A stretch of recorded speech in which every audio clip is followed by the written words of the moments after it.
I'm not scared of a housewife who has no job and no family like you. That's right, you're just trash, and trash doesn't matter. I get how you feel now. I'm leaving this house. Well, now you're homeless. Good luck with that, homeless lady. This is a good chance for Frank to move out. Let's get everything sorted. Take out the trash and clean up. They went to Frank's room and told him to pack his things and leave. I was planning to leave, but I never expected that even Frank would be kicked out too. My name is Amber. I'm 27 years old and a housewife. I recently married a man named Tom. He's 30, so he's 3 years older than me. At first, I thought he was mature and calm, like an older man should be. Since he often talked about his mother, I thought he was a good person who cared about his family. But after we got married, I found out what he was really like. On our wedding day, my mother-in-law was very kind to me.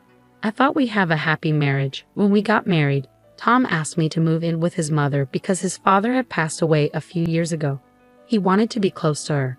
I thought his mother was trustworthy, so I agreed to live with her. But as soon as we got married, both my mother-in-law and my husband changed. My mother-in-law started bossing me around, shouting things like, "Hey Amber, hurry up and bring me tea, and clean the bathroom and toilet." I didn't know if she was trying to scare me or if it was just because of her age. She would call me loudly and make me do all sorts of chores. What shocked me the most was discovering a roommate I had never heard about before. One morning, I was stunned to find a man I didn't recognize in the kitchen. I was so surprised and just stared at him. When he saw me, he introduced himself as, "I'm Frank, Tom's younger brother." I had never been told that Tom had a brother or that we had a roommate, so I was really surprised. Frank is 27, the same age as me. I asked my mother-in-law to introduce me to him. She said, "Oh, you mean Frank? Don't worry about him. He's just a recluse." I was shocked. How could she be so indifferent about her own son? She continued, "Your son is a recluse. I'm only happy with Tom. Frank is just a useless hermit. He only goes out for shopping and stays home the rest of the time." I was really shocked and disappointed by what she said. It was hard to believe that my mother-in-law changed so quickly after we got married. It's upsetting that she discriminates against her own son. Since I'm an only child, I didn't have any siblings to compare this to. I'd be devastated if my own mother treated me like that or ignored me. My parents have passed away. I envy those who still have their parents around. I wish that at least parents and children could get along well. I asked my husband about Frank when he got home from work. I thought brothers might get along, but my husband's response was cold. He said, "Just ignore him. He won't bother you." He dismissed the issue. It felt like he just forgot to mention Frank, and it was disheartening. Calling his own brother a ghost was awful. My husband didn't seem to care about family memories. He was just overly attached to his mother. After finishing my chores for the day, I went upstairs feeling regret about this marriage. Then I ran into Frank, who was heading to the bathroom. "You married my brother, didn't you?" Frank asked. "Yes, why?" "I'm sorry, it's nothing, but I won't say anything bad." "You should leave," he replied. "What?" "I'm sorry, but you should get a divorce." I felt a bit hurt and confused. I was shocked by how my husband and mother-in-law were acting. I married my husband because I loved him, so it's hard to believe he asked me to end our marriage after just one day. "It's none of your business. I can handle it. I'm a competitive person." "I'm sorry for saying that," Frank replied. "And I'm also sorry for my outbursts," he said, bowing his head. I thought Frank seemed pretty strange. Until recently, I hadn't realized why my mother-in-law and I felt uneasy. He apologized so politely that I wasn't sure if he was sincere or just trying to warn me. As I was thinking about it, Frank said, "Excuse me," and went into his room. Even though my mother-in-law and husband think Frank is a reclusive weirdo, he seemed like a decent person to me. Maybe he just needs to be treated with proper courtesy. The next morning, while I was setting the table for breakfast, Frank came downstairs and wanted a drink. I said, "Good morning, Frank. Why don't you join us for breakfast?" "Good morning, Amber." "Thanks for inviting me," Frank replied, and he sat down. "Amber, I'm not going to eat breakfast with that person. Just finish making the breakfast," my mother-in-law shouted at me. Frank quickly got up and went back to his room. I wanted to apologize for my strong reaction the day before, but I wasn't sure how to fix things. My mother-in-law told me, "All you need to do is housework. Don't do anything extra, okay?" She gave me a harsh look. I was shocked by her tone, especially since I was the bride-to-be. My husband's attitude toward me had changed a lot. What's going on? Today's menu is curry. You should have told me earlier. I had curry for lunch too. What's wrong with that? Why didn't he call me and let me know he had curry for lunch and wanted something else?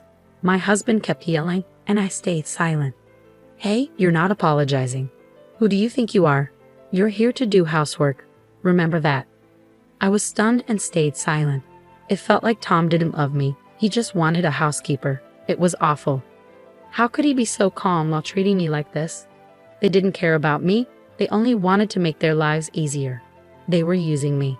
Seeing them laughing and watching TV in the living room, I went upstairs. Once I was alone, I started crying. Then Frank appeared and offered me a handkerchief. I'm so sorry, he said gently. I quickly wiped my tears.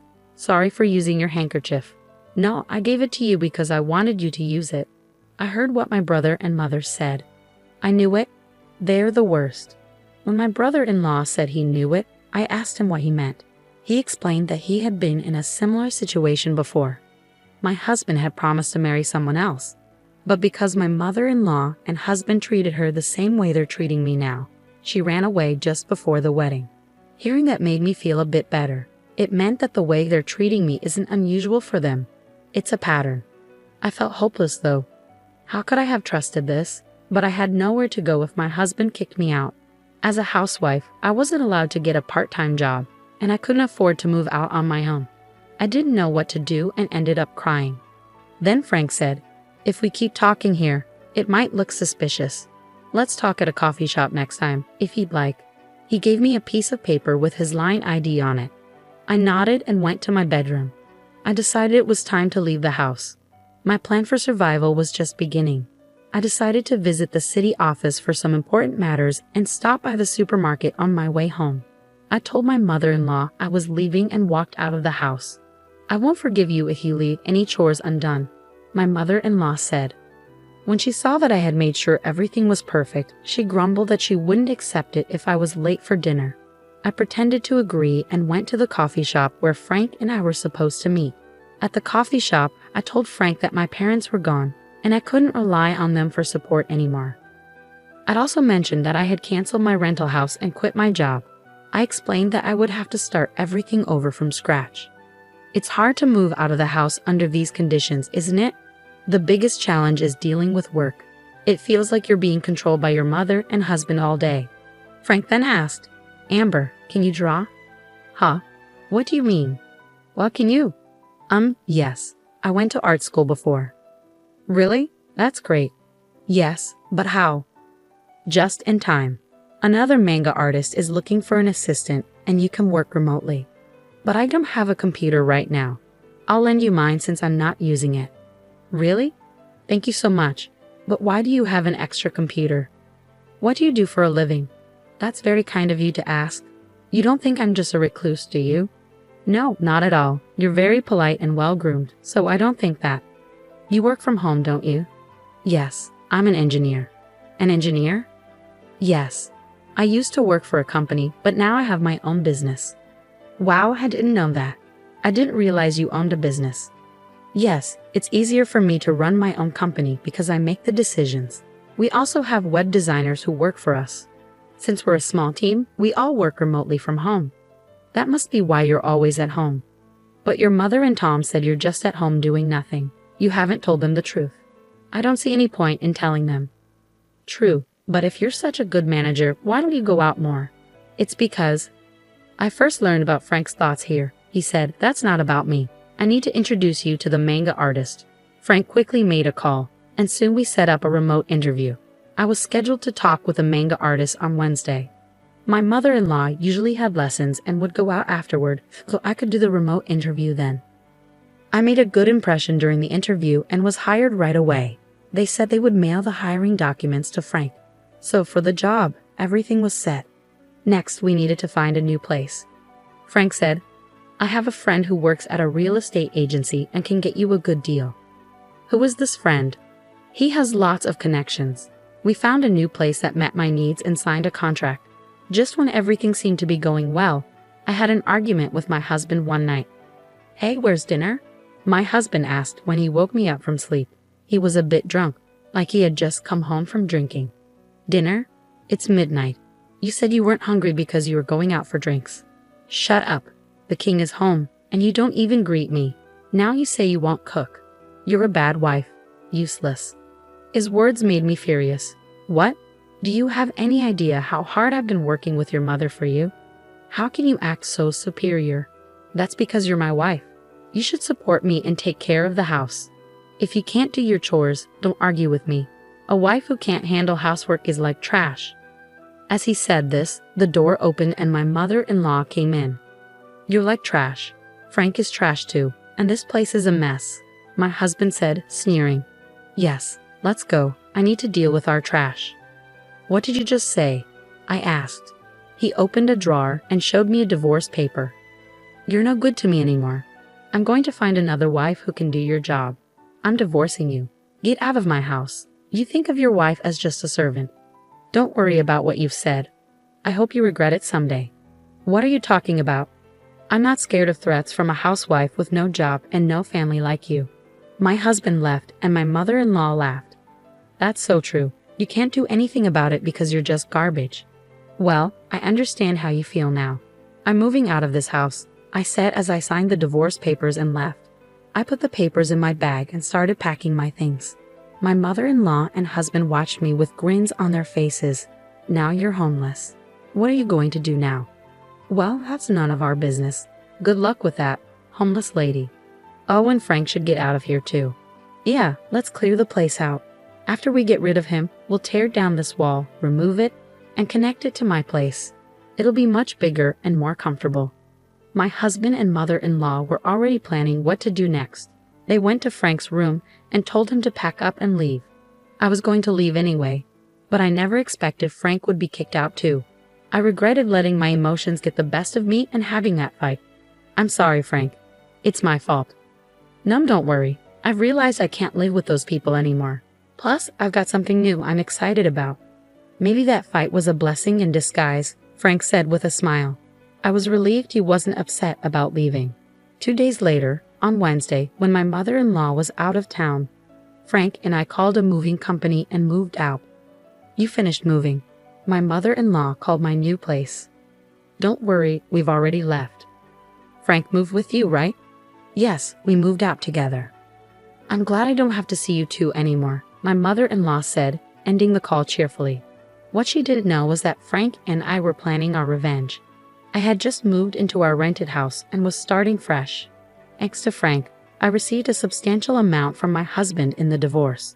Frank had secretly recorded my husband and mother-in-law's harsh comments during our fight.